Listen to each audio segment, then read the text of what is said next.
सोने का नाम सुनते ही हमारे कान खड़े हो जाते हैं। दोस्तों कहते हैं सोने की चमक कभी फीकी नहीं पड़ती। पहले के राजाओं से लेकर आज के आम आदमी तक हर कोई सोने के पीछे पागल है।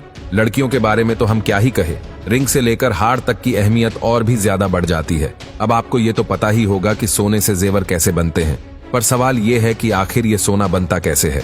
अगर आपको नहीं पता तो वीडियो को अंत तक जरूर देखते रहिए।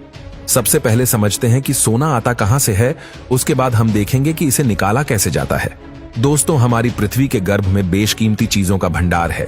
पीने के लिए पानी, सोना, चांदी, तांबा जैसी धातुओं से लेकर पेट्रोलियम तक सब उस गहराई में मौजूद है। अगर सोने की बात करें तो वो एक प्राकृतिक रूप में पैदा होने वाला एलिमेंट है। सोने को आसपास की चट्टानों में ड्रिल या ब्लास्ट करके निकाला जाता है। वहीं बड़ी दरारें जमीन के अंदर काफी गहराई तक जाती है। जमीन के अंदर माइनिंग के लिए माइनर्स वैन के साथ खुदाई करते हैं और उसके बाद नुकीले औजार या छोटे विस्फोटकों का इस्तेमाल करके सोने को चट्टानों से अलग कर देते हैं। अब सोने को इकट्ठा करके रिफाइनिंग के लिए मिल में भेज दिया जाता है।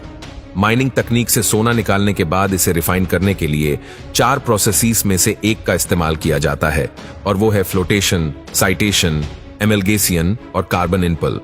कौन सी प्रोसेस का इस्तेमाल करना पड़ता है ये डिपेंड करता है उसकी पिचाई पर। तो चलिए एक एक करके जानते हैं उन प्रोसेसेस के बारे में। फ्लोटेशन, इस प्रोसेस में सोने को ओर से अलग करने के लिए हवा और कुछ केमिकल्स का इस्तेमाल किया जाता है। इसके बाद और कोई घोल में डाला जाता है जिसमें फ्लोटिंग एजेंट जो पानी में जाग पैदा करता है, एक कलेक्टिंग एजेंट जो सोने के साथ जोड़कर एक ऑयली फिल्म बनाता है जो एयर बबल्स पर चिपकती है, और एक ऑर्गेनिक केमिकल्स मिश्रण जो कि दूषित पदार्थों को एयर बबल्स के साथ चिपकने से बचाता है।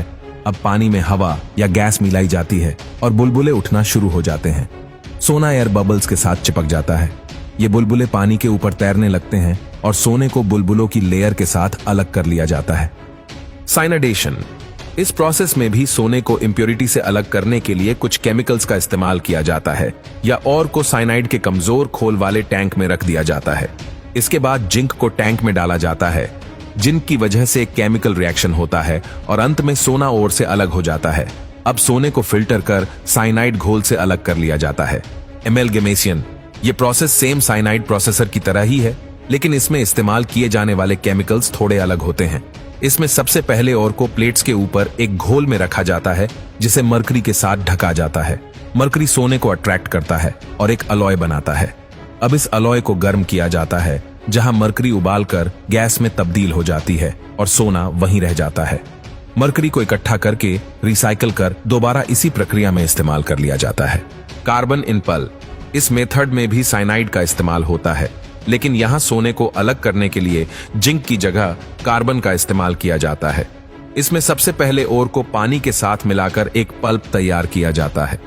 अब सोने को घोलने के लिए साइनाइड को शामिल किया जाता है और उसके बाद गोल्ड के साथ बांधने के लिए कार्बन डाला जाता है। अब कार्बन पार्टिकल्स को पल्प से अलग कर दिया जाता है और इन्हें गर्म कास्टिक कार्बन सॉल्यूशन में रखा जाता है जो सोने को कार्बन से अलग कर देता है, और इसमें से निकले हुए सोने से इस बिस्किट और प्लेट्स बनाई जाती है जिसमें 24 और 22 कैरेट होता है।